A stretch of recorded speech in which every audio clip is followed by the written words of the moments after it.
Betsy and Thomas here for the American Intelligence Media. Today we are joined by our good friend, pal, Michael McKibben, with some earth-shattering, really earth-shattering news that everyone on the planet needs to know about. So it's a very detailed, involved topic, but what we've done in our report is we've given you a video, an audio that you can listen to first so you know what you're going to be viewing.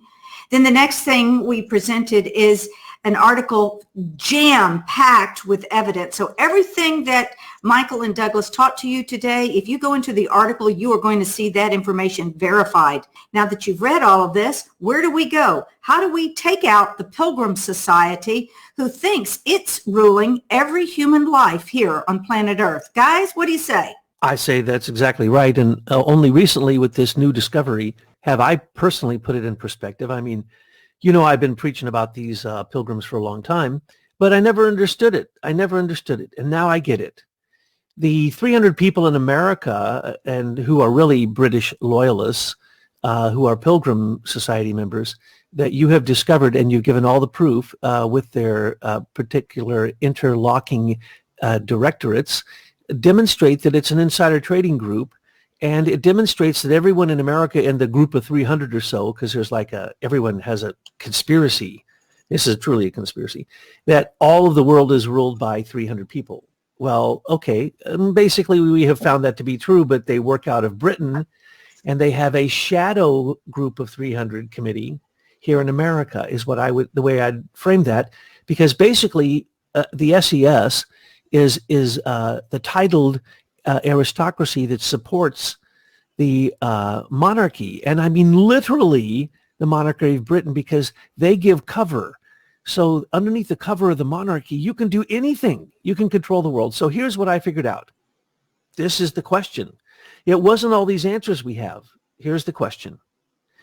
They're pilgrims. Where is their pilgrimage going? Where is it to? And I'll tell you exactly where it is going. When Cecil Rhodes realized he could be more powerful than the King of England, and basically become the King of Transvaal, the King of South Africa, he could war against entire other nations and win. The corporatocracy of the British East India Company, the Dutch East India Company, we get to see turned into this insanity with Cecil Rhodes. But why? He was taught by all these people that we've pointed out, who told him that he's supposed to control the rest of the world because he's white and he's superior. And so this imperialism that Cecil Rhodes had that helped found the Pilgrim Society, the pilgrimage is clearly to hegemony, to world control. And we see it from the beginning of their plans to right this very day with the United Nations took control of the whole world through one of their committees, the World Health Organization. This is how powerful this pilgrimage towards hegemony is. And so any pilgrim that is on that path in America knows that they're on that path, and they should be arrested.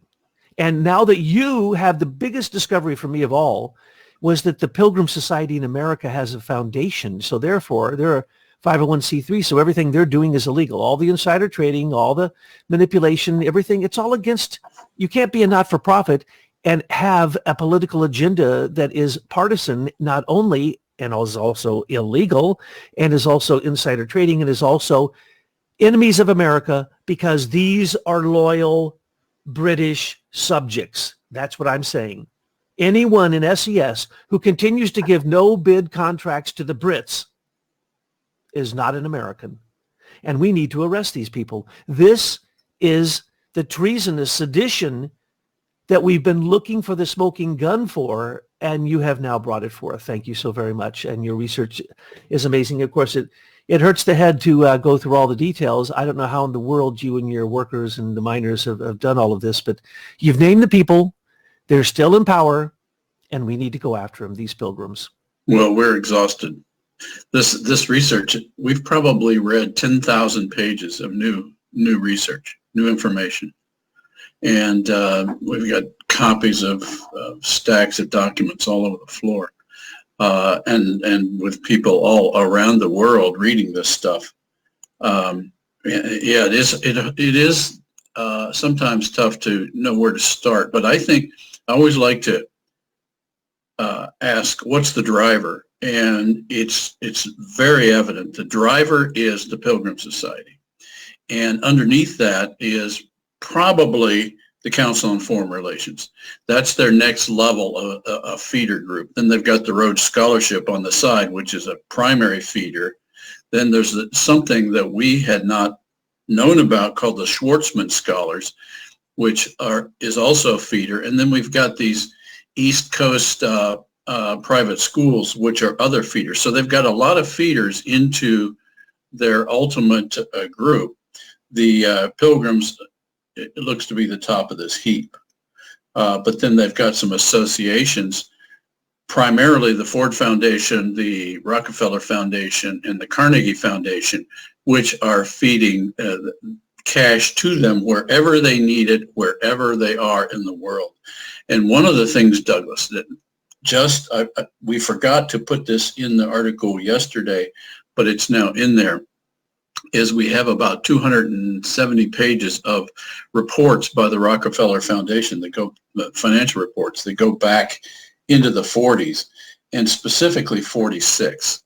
And keep in mind, 46 was the end of World War II.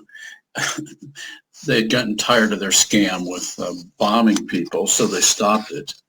I mean, I'm going to be real cynical here, because I've had, my wife's father was a member of the 69th Infantry Division, which met up with the Russians at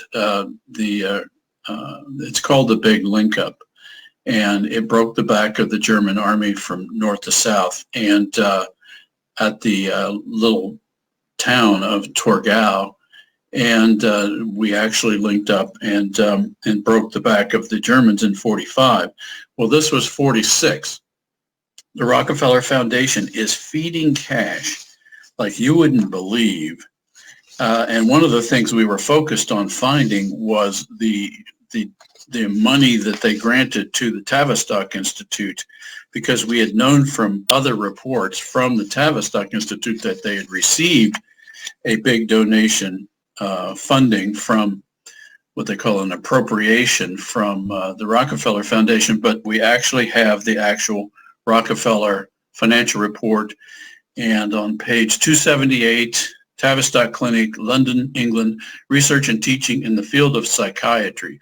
And this was under the subcategory in the financial report for medical sciences. And it was pages of fundings that they had been feeding. And this was, it was 1946, $89,000, which was a significant amount of money, one of their biggest fundings. Another one was to McGill University up in Montreal, Canada, for research in brain chemistry. Given the current discussion of the nanotube technology coming out of Harvard, this starts to take on significance. But let me just read you the number of organizations that the Rockefellers were feeding cash to, and it's astounding. I got to go back here.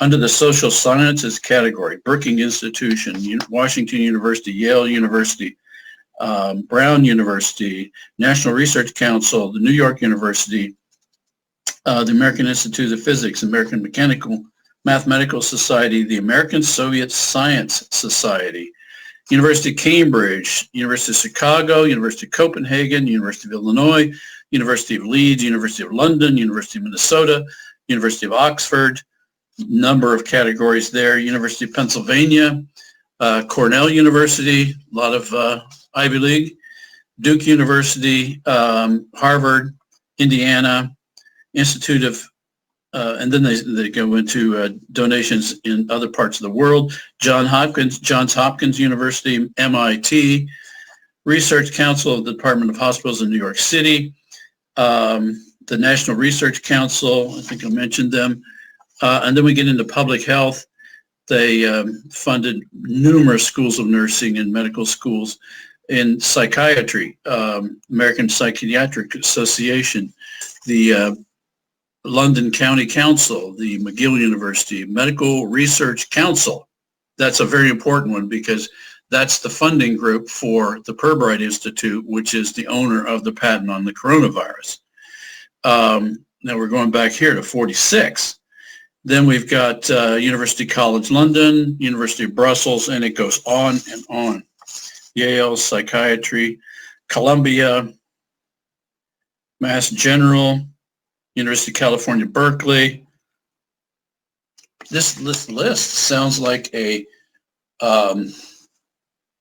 training ground for the current communist takeover, and I'm going to just say that very plainly, of our university system. It looks to be these universities, and look how long ago they were getting cash to study brain sciences to make sure that they were very effective at what they've done. Michael, are you saying that the takeover of America is complete and that there's nothing that we citizens can do about it? Oh, no, I'm not saying that. I'm talking about facts here that we see, and this is what they have tried to do. But since we are all products of this university system, I think we all know intuitively that was going on. But I think God being God and human beings being quite creative, we have not allowed these people to perfect this takeover to the degree to which they wanted. But I think they have been very effective, and we see a lot of the dysfunctional aspects of what they've tried to do manifest very plainly in our news right now. So true.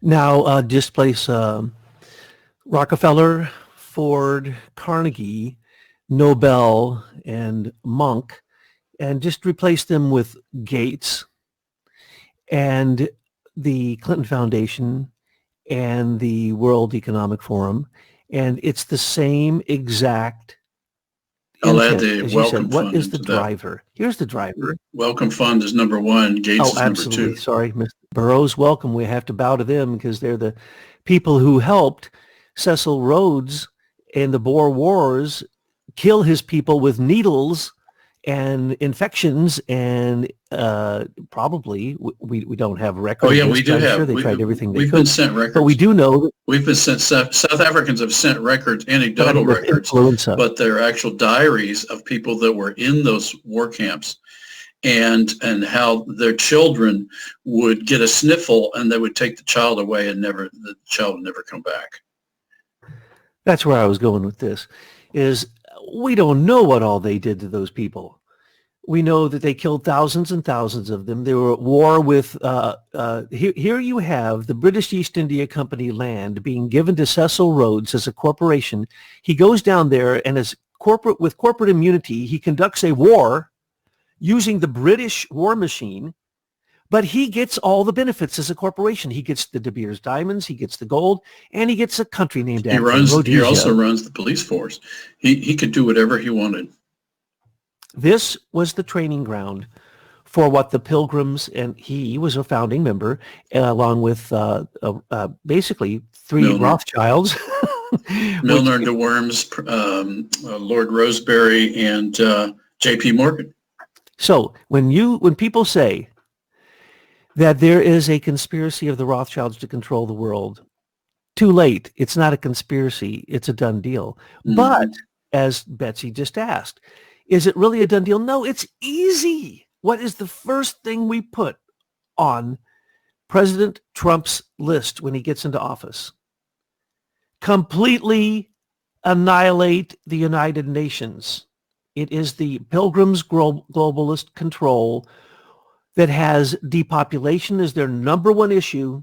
They haven't ever helped anybody, and they are being controlled by the Brits. They always were. Before that, it was the League of Nations. And when you talk about Cecil Rhodes, then that became, of course, the Rhodes Roundtable, the Milner Kindergarten. Rhodes Scholarships.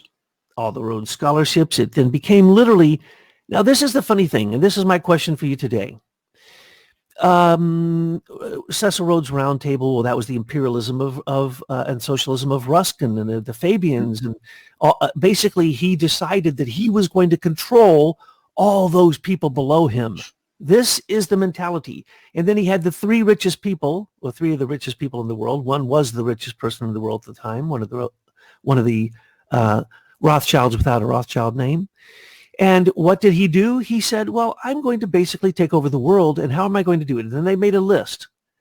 And of course, pharmaceuticals was on it, and war, education, scholarships, all these things. He made a list. That list they have worked on to this very day.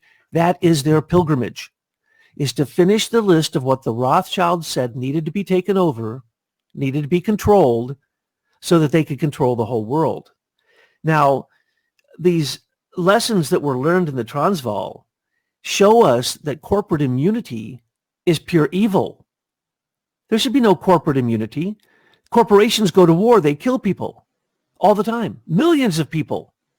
No one ever goes to jail because a corporation simply changes goes bankrupt, changes its name. So now this is what I want to ask. Since 1902, these dadgum pilgrims have been on a pilgrimage, and they haven't changed their name, and they've stayed secret. I knew about them, but I couldn't find a list of the pilgrims. You can't find a list of the pilgrims. Today, you're the only person who's been able to track this down in the past and bring it into the present. So the point is, these pilgrims need to be identified. They need to be called out. Their foundation needs to end, because the foundation was named after Wild Bill Donovan, the man who started the OSS, which was an extension of the British, basically, Secret Service, and the whole propaganda of the Empire Press Union was all distilled and given to one man who started the OSS, and he got the war booty, the German and the Japanese war booty gold. And they named the Pilgrims Foundation, or they actually ran their business, as you've pointed out, under William Donovan's name. That his 501c3 is so unbelievable. Their nonprofit status came from Donovan. One of the most corrupt people in human history, and everyone knows it, and he's on all the committees, but they won't let him have power. So he wasn't going to kowtow. And when you kowtow, let's remember who these pilgrims are. They're on a pilgrimage with whose blessing? The monarchy of Britain. Mm-hmm.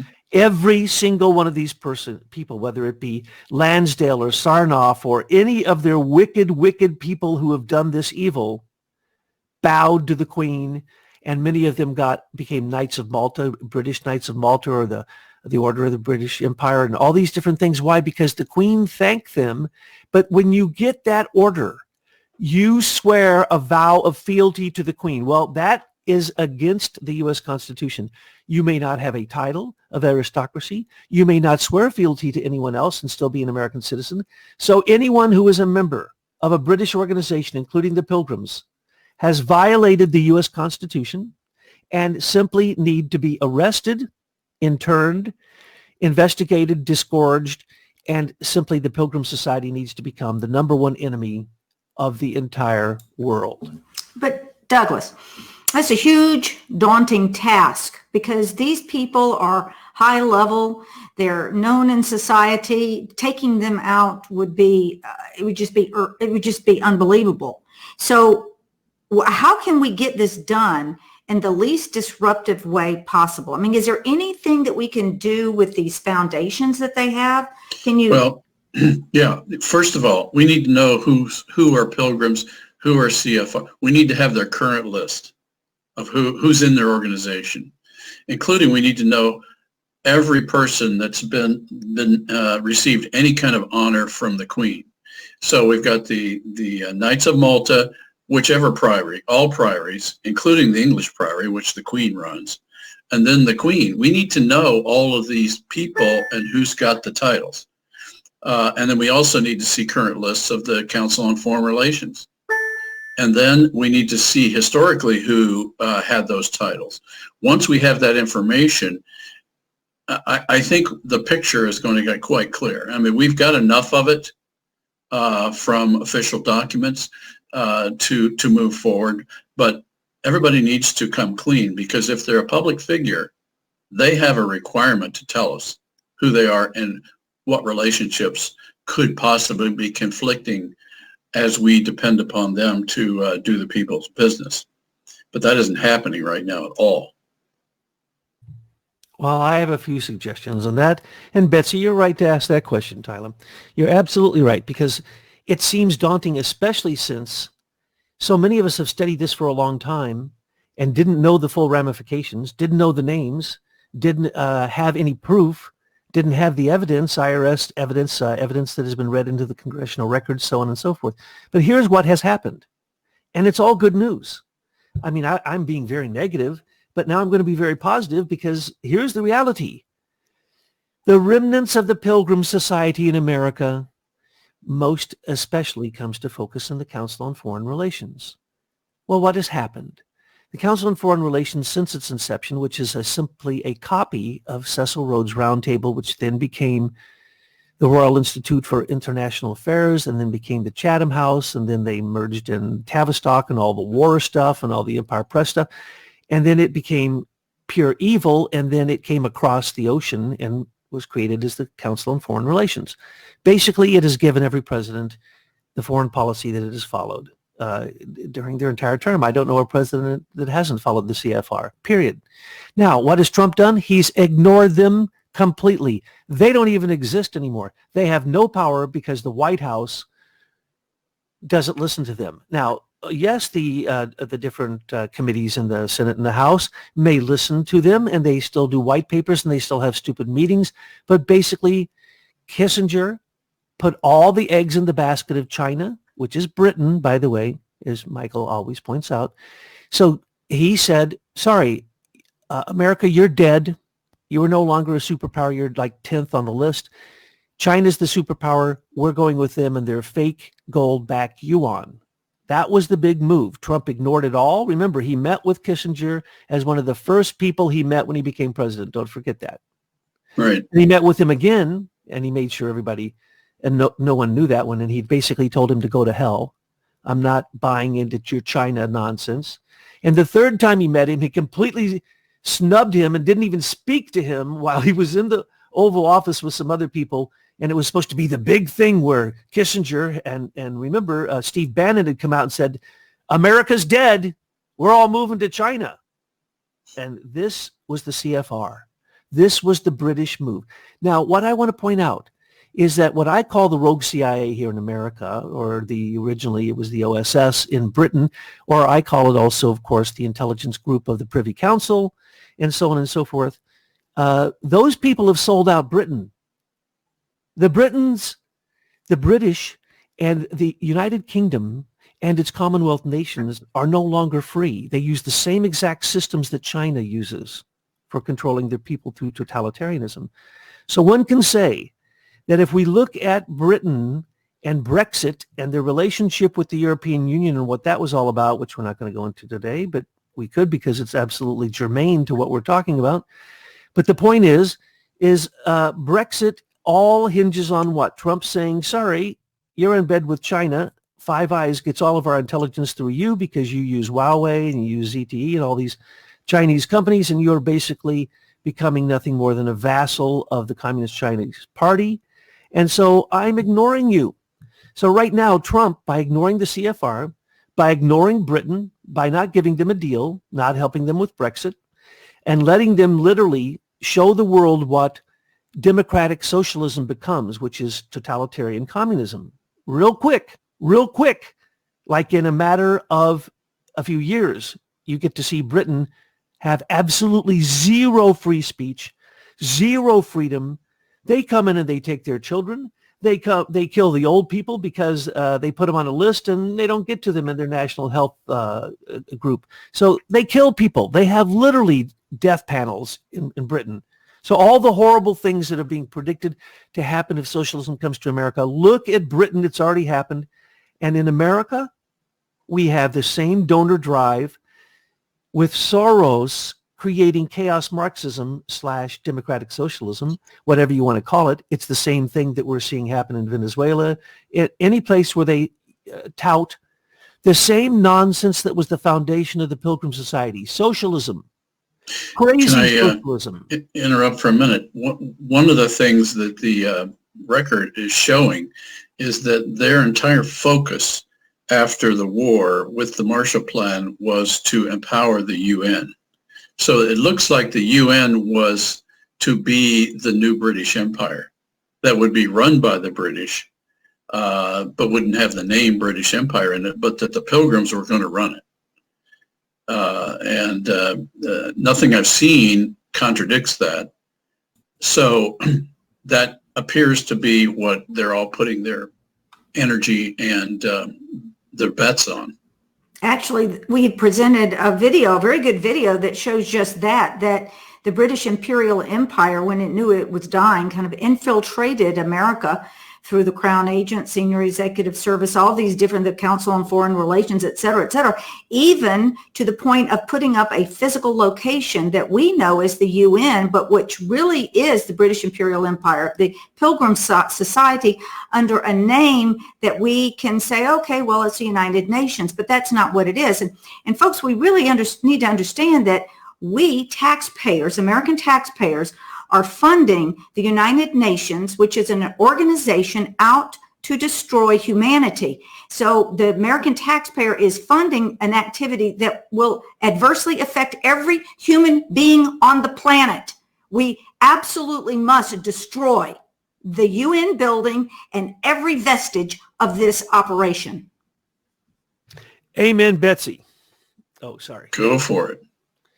Well, it's true. I'm tired of it. I'm tired of these Congress people walking around with their little pussy mask on in Congress, beholden to Nancy Pelosi, their plantation master.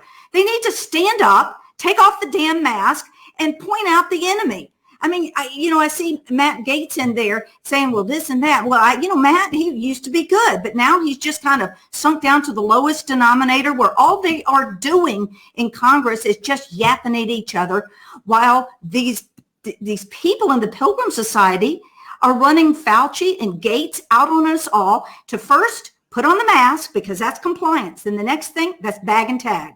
That's what it's called in genocide. It's the first step towards genocide. Then the next thing is that they will vaccinate and microchip you, and you're just going to, the exterminations are going on already. It's just not with the Uyghur people. When you look at the amount of homeless people in America and where they go when those camps are clean, people, wake up, because if we do not stop this, it is a psychological operation, and it requires the very strong among us, the patriots who know what's going on, to stand up against it, walk out in public without your mask, and call it what it is. But there are other things we can do.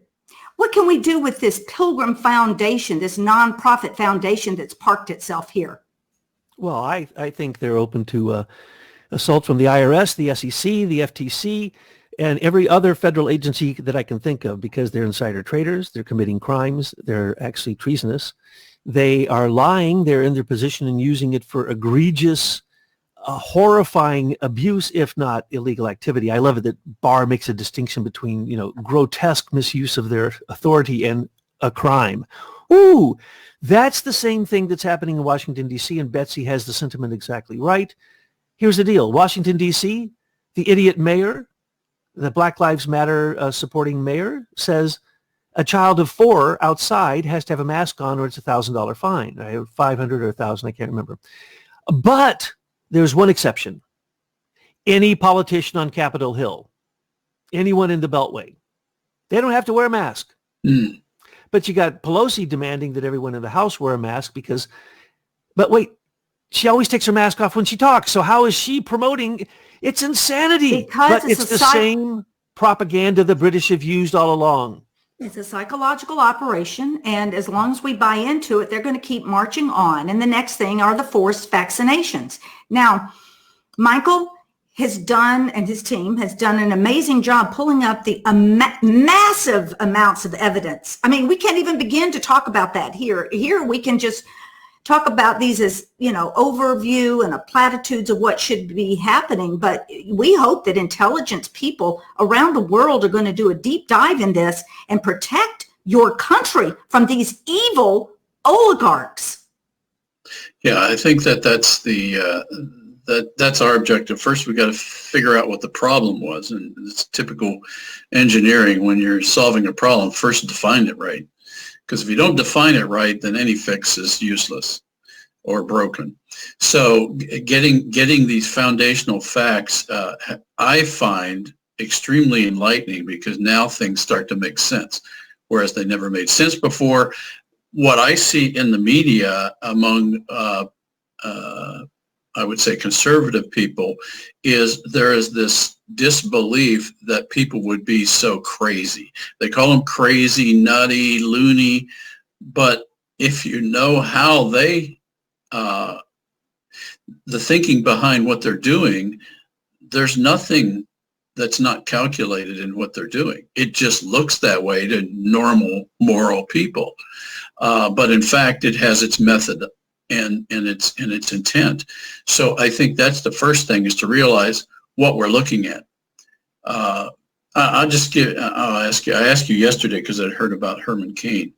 Does any thinking person believe that he really died of COVID? Well, everybody dies of COVID now. So of course he died of COVID. I mean, an infant was shot in Chicago, and the infant, I don't know if it's male or female, died of coronavirus. So everything is coronavirus. And then what's happening to flu statistics, Douglas? Well, we've gone into this before. First off, the CDC's testing kits. Now remember, there's 4 types of test, and almost no one gets the 4th type. So almost all the statistics are wrong. But the CDC, its first batch, which was, I forget how many millions of tests they sent out, people sent them back in without testing anybody, and the results were that they were positive.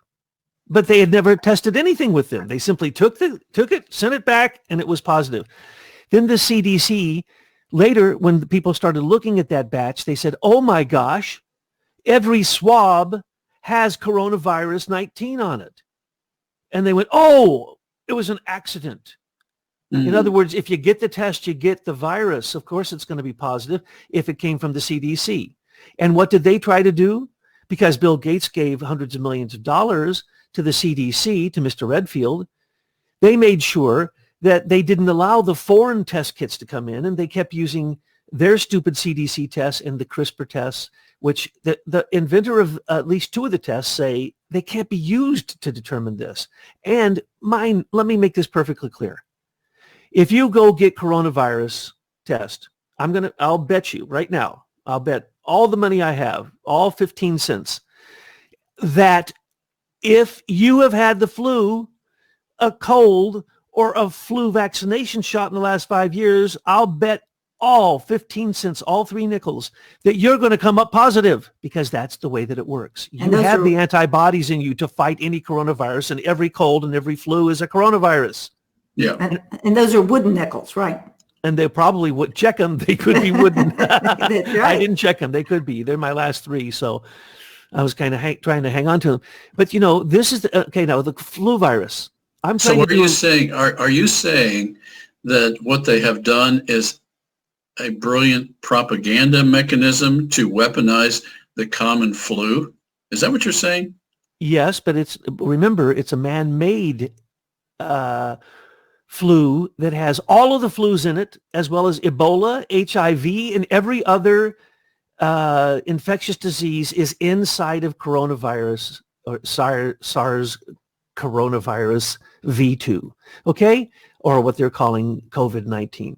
That is a man-made virus. Just look at the pictures of Obama standing next to Fauci, standing next to crazy Batwoman who invented the fake virus. We all know this. It's in all of the medical journals. You can read about it back to 2000.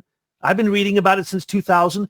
And a couple years ago, she said she had made a man-made virus that you can imprint any other virus onto that DNA, and it is synthetic.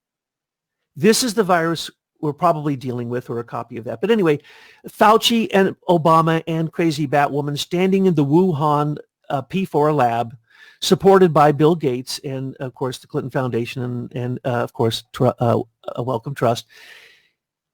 This is worse than a conspiracy to depopulate the world. This is an effective war, and we're in the midst of it. And the war is being won by fear and terror. Same thing they used in World War I and II against the Germans. Same thing they used in the Transvaal against those evil Boers. Same thing they use when the Vietnamese became, they were evil and the false flag that got us into that war. And you actually know the very person, you've done so much research on the person who got us into all these last wars. So this isn't history, folks. The gold and silver manipulation going on since the end of World War I is still going on now. And we attached a whole bunch of articles, URL links, so that you can see that that we're not talking off the top of our head. Not only has Michael found the proof, but I have pulled together these URLs that show that the lawsuits brought against Bank of America and J.P. Morgan is exactly as we say, and that it was they allowed it to be silver manipulation.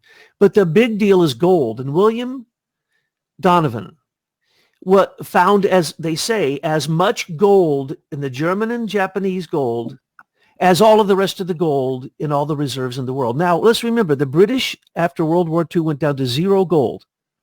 So did France, so did Spain, because why? It was all stolen, but the British spent it on war.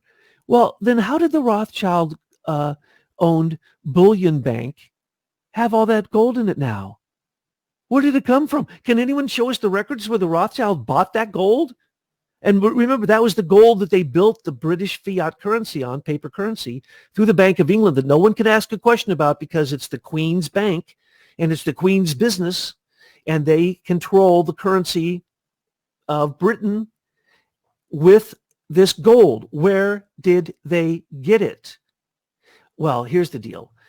The Rothschilds, as we have said, have been funding both sides from the beginning. And they, with the League of Nations, which we didn't join, America didn't join, and they tried, and that was a British manipulation for world control, the first attempt. Then they got us through propaganda to join the United Nations. And then they got us through Bretton Woods before the war was over in 1944 to agree upon a gold-backed IMF standard. Okay? Why? Why would the Brits demand to have a gold-backed standard when they didn't have any gold left? Anybody ever think about any of this? It's so clear when you actually, as you say, stand back enough and see the foundational elements, and you go, oh, only an idiot wouldn't see the truth here. So Cecil Rhodes, his spirit still lives on with those Rhodes scholars and all the things that you brought forward of how it's been manipulated. But Cecil Rhodes controlled diamonds and gold, which also means silver. Back then, in the Pilgrim Society controlled it back then, and they control it right now. Correct. So so what we're saying is the whole setup and execution of World War II was nothing but a power grab for all the wealth of the world. And in 1942, Roosevelt stole all of the patents from the Axis world. And then in 1946, they had collected all of the gold and silver in two of the greatest empires in the world, meaning the Germans and the Japanese, and all of their booty.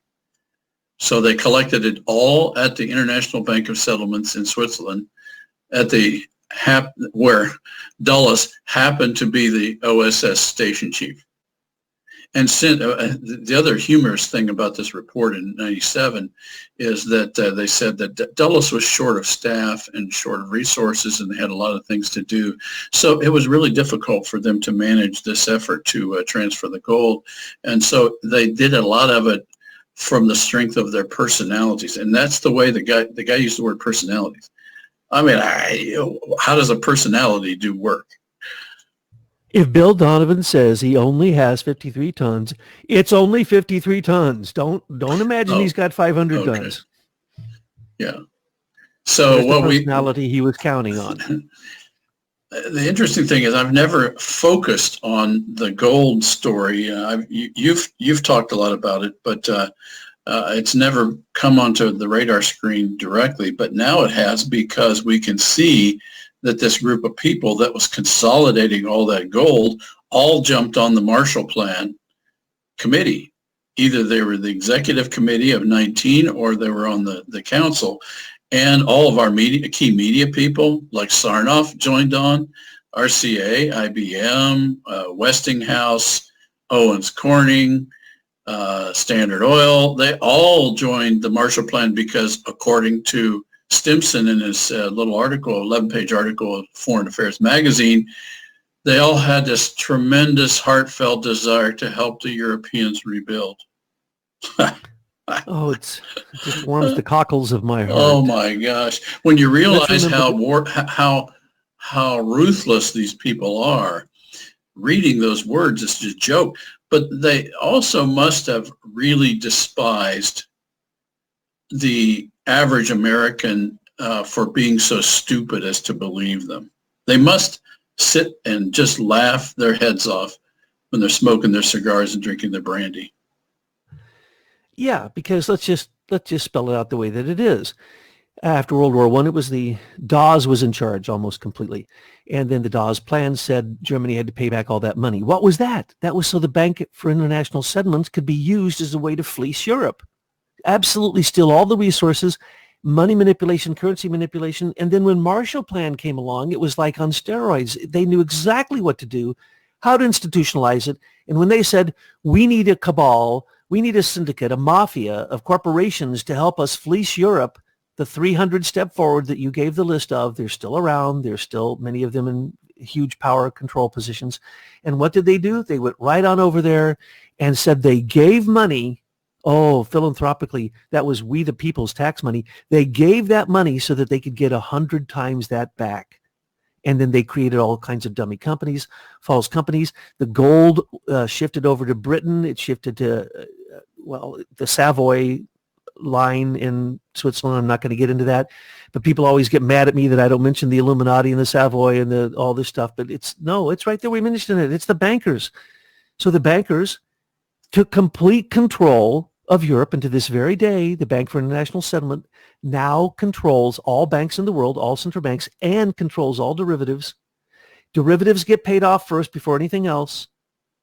The Bank for International Settlement effectively controls the entire global economy. And to think that any of us have a free market is complete nonsense, because if the pilgrims are all insider traders, there's no free market. No. They're taking the cream off the top all the time because they have the ultimate position. So, Betsy, what did you do after you read the article about these nasty pilgrims? I reflected back when I was studying European economics over at the University of Manchester in graduate school. And one of the first experiences I had over there as a young American who had never visited Europe before was an elderly gentleman, professor, who told me that everything that I had learned in the United States about our history was bunk. And he proceeded to tell me what the truth was. Well, of course, I didn't believe him, because we have great public schools in America, and there would be no reason why history would lie to me in this way. But it always was in the back of my mind that there are other people in the world that think Americans are foolish in believing the history that we read in our textbooks. Well, here we are many, many years later, and that's what you're showing me. Your minors have showed me that the history that we learned in the American public school indoctrination centers was pure bunk. And in fact, the library books that came from the Carnegie Library, many of them are bunk. We have been fed a lifetime of lies. This is a very difficult thing to have to wake up to, and to start studying history over again and finding out what's the real truth. Absolutely. So true. But what did you do immediately? Immediately when? You sent a letter. Well, I did, and I encourage everybody to do it. In the article, there is an address, an email address for the Pilgrim Society. It's SEC, pilgrimssociety.org, and that's just one S, even though it's Pilgrim Society. In the email, it's just one. You can grab that out of the article. And I sent a copy of the article and said, hey, dudes, what's up? What are you guys doing ruling the world this way? Us in the ground, we're like pissed. And I want everybody to do it. Everybody that sees this article, send them an email. Put them on notice, these high and mighty who think they're above the rest of humanity. Put them on notice that we know who they are. And we're from all over the world. This network we have in the American Intelligence Media and AFI is worldwide. Now, for the American Pilgrims Foundation, we don't have an email yet, but we do have an address and they have a website.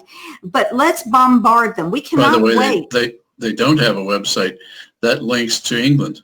Oh, okay. But the The thing British is manage the American website. we cannot wait for Congress to get to it. All they want to do is blah, blah, blah talk. We've seen it historically now that the purpose of Congress is to have the lobbyists write the laws over there on K Street, hand it to them along with a big wad of cash, and have them do their little kabuki theater. I mean, when I'm listening to Jim Jordan, and I like Jim Jordan, and Michael, he is a representative in Ohio, but I am very upset that Jim Jordan has received your information on the leader situation. And have you gotten a call from them? Is anybody? No, you haven't. You haven't gotten a call from Jim Jordan or anybody. But Jim gave a great presentation the other day in Congress. It was very exciting to listen to him. But then I remember Trey Gowdy also did the same thing. And then when I look back in history that you presented to us, Michael, I see that any number of Congress people do this, but then it gets shoved up under some papers. They make sure that the links are broken so you can never go back to it. So it's all theater. I'm tired of waiting for Congress, and people of the world, you need to be sick and tired of it too. Grab that email and slam these people in the Pilgrim Society. Let them know that we put on our pants the same way they do. Yeah, the brilliance of the concept of the American government was it was going to be empowered from the people. What we have now is not that. We have a system that's a professional government, and then we have the people. And I think that that's what's got to happen. The strength in numbers is what we the people, have to rely on in order to bring these government employees to heel. And they are a dog, and we need to tell them to heel. And that hasn't happened. Right now, we're pretending we're the dogs, wearing the masks and following orders and not rocking the boat and never asking good questions and being afraid to really confront dysfunction. But, I used to do a lot of training in corporations and had a specialty in dysfunctional. Normally people don't hire consultants unless they can't fix something. And so I usually get called into dysfunctional situations. We had one situation where it was a credit union, and it was actually association.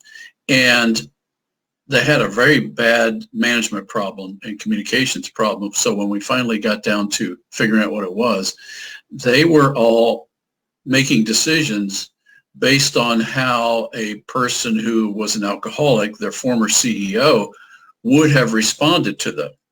And I said, well, how long has he been gone? And they said 5 years. And so here the guy had been gone for 5 years, and they were still behaving as if he was upstairs. That's how dysfunction ends up manifesting itself in an organization. And so things just get odd in the way people act because it's not logical. And that's what I see we have on a macro scale in our government. We've got all of this dysfunction based on a crumbled foundation that is attempting to do the opposite of what the American Republic was designed to do. And we then have certain expectations based on that. They have a whole different set of expectations because they know they're trying to undermine it, but kind of pretending they're not, but they really are. And so we've got all this bizarre behavior that makes people crazy. And when you actually see what's going on, it makes sense. And that's the way we've got to get to, Douglas. And when Betsy asked, what do we do? I think we have to really define the problem and accept the facts the way they are and quit squirreling around with dancing around them and hiding them and not mentioning them and not confronting them. That's what we have to do. Everyone that's a citizen of this country has to confront this dysfunction and no longer accommodate it. Absolutely. Absolutely. And I liked your analogy of, we're dogs or we're pets to them. Well, here's the deal. You don't feed the pet will eat you. The pet will bite you. And we need to turn on the master. And they give us bread and circus. Okay. Here in America, we're good consumers. They'll even give us money. like they're doing now. As long as what? As long as we pay attention to the circus, the entertainment, and that, you enjoy bloodlust. I mean, that's really what we're watching in entertainment, is you're actually really wishing that those stars fall from the sky. Who's happier than when you see a Hollywood star fall into disgrace? Because they're not a star. They don't really go up in the heavens. Now, here's the deal. The NGOs are controlled by the pilgrims, like George Soros. Soros has 184 separate non-government organizations that create influence. And he ends up basically making money off of the chaos that comes from that. And he's done it in 14 countries with 14 color revolutions. He's doing it here now. And he's using the British way. And what's the British way? To do it in committee. So we have 184 NGOs and all the ones that the pilgrims support. And we have, these groups like the U.S. Chamber of Commerce and open groups that are doing absolute theft. For instance, Act Blue. When you donate to Black Lives Matter, it goes to the Democratic National Committee. Just look it up, folks. It's called ACT, A-C-T, Blue. Donate to Black Lives. So Black Lives Matter is an extension of the Democrat Party, the Demon Rats. Okay, then that makes everything that they do partisan. But wait, they receive foundational money from George Soros and everyone. They have to be closed. We have to close all these things that use the British way, and the British way is called do it by secret committee and use the Chatham House rules. You may not say who said it. You may not write anything down. There is no agenda. This is all insider trading information. You basically sworn to secrecy. You can't tell anybody who's on the committee, and you go out and you do the dirty work that the committee tells you what to do. Well, that's exactly what the pilgrims have been doing since 1902. Now, my big question, I never get to it here because I keep drifting off. You have always pointed out, like with Cambridge Analytica, when it was closed down, everybody said, okay, that problem's over. No, its mother company, Strategic Communication Laboratory, continued to do it and had been for a long time under other auspices, other names. We named everybody involved and they closed. We went after Serco and they all of a sudden got an $86 billion lawsuit brought against them, and they may, in fact, simply have to go to their new company. Now, when a British company gets founded, they always have 2 or 3 other associate companies that they can move to that have different names that you'll never be able to track, so they can move the assets and move the people and blah, blah, and do their little Chatham House thing. Okay, now, the Pilgrim Society hasn't had to do that in all these years. They're the only group I know. That's because all they do is get together for an annual banquet, Douglas, and then they give themselves awards. That's all they do. Until you pointed out that they're a foundation, I always thought that was all they did. Now that they're a foundation, they can all go to jail for what they do. Well, that's a good point, and that's proof we have now that that's the way they operated up till 2002. And then a few years later, Henry Kissinger and Volcker came on as officers in the U.S. Pilgrims. So that was a revelation. I'd always thought Kissinger was Pilgrims, but never actually saw him on any kind of official list. But now we have him on a list on an IRS form. It's very, very, very clear to me that the president needs to determine not only Antifa is a domestic terrorist group and that Black Lives Matter is a Democrat-supported domestic terrorist group, but that the Pilgrim Society are enemies of the state. They are terrorists, and they all need to be attacked like we would attack a terrorist, because their slow incremental attack on us does not mean that their British proper polite way isn't still killing millions of people. You may not be aware of it. Just today, I found that Ben Garrison, that fantastic cartoonist who always seems to get the political edge just right in picture form, he is suing the ADL, the Anti-Defamation League, for $10 million because he drew a cartoon. And the cartoon is actually historically accurate. What it shows is the Rothschild hand holding a puppet string with George Soros at the end, and then George Soros has 2 of our United States generals at the other end. By the way, the ADL was in the Marshall Plan. Well, of course, because what the ADL has to do is to make sure that all discussion shuts down if it goes back to anyone who happens to be or not be Jewish. But if they're Jewish and you point them out, even without saying that they're Jewish, that you get called out. So what Ben has happened to Ben is he's been, his revenue stream essentially has been cut because the ADL in its actions has said that he is an anti-Semite. So he's going to fight it, and we're going to be right behind him because this cartoon is very accurate. What we are showing you is we don't care if the Rothschilds are Muslim, Christian, Jewish, or alien invaders. These people are rotten to the core. They've run our financial system of the planet for 2 millennia at least, if not more, if you go back to the Venetian bankers and all that. And the people of the world, we're just tired of it.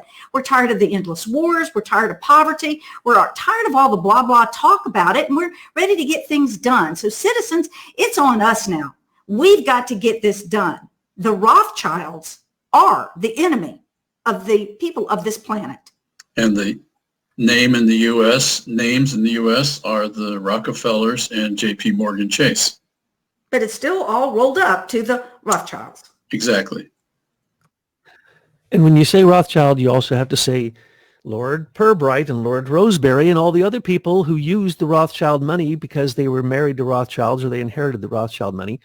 So, it isn't a conspiracy to say that Nathan Mayer Rothschild helped found the Pilgrim Society in 1902. Oh, no, he was a co-founder. We know that. You can't get away from that, folks. So call it what you want. Now, Pirbright and Rosebery, they weren't very Jewish. As a matter of fact, I think they got in trouble for not being Jewish enough. And they didn't use the Rothschild name. Doesn't mean a thing. It's still there. The Rothschild money, ill-gotten from warmongering. We have to support these people who tell the truth. And yes, the Anti-Defamation League is one of the most powerful groups in America. And it's used sometimes for good and it's used sometimes for bad. In this particular case, when you tell history and the truth and it doesn't agree with the Carnegie Library books and it doesn't agree with the Rockefeller propaganda and it doesn't agree with what you were taught in school by your left-wing progressive chaos Marxist teachers, well, sorry, we still have to bring things to light so that the disinfecting sunlight can get rid of this disgusting mold. And remember, this is a mold that grows off of the death of others. All we have to do is separate them from us and not let them any longer use us as their pets and as their vassals.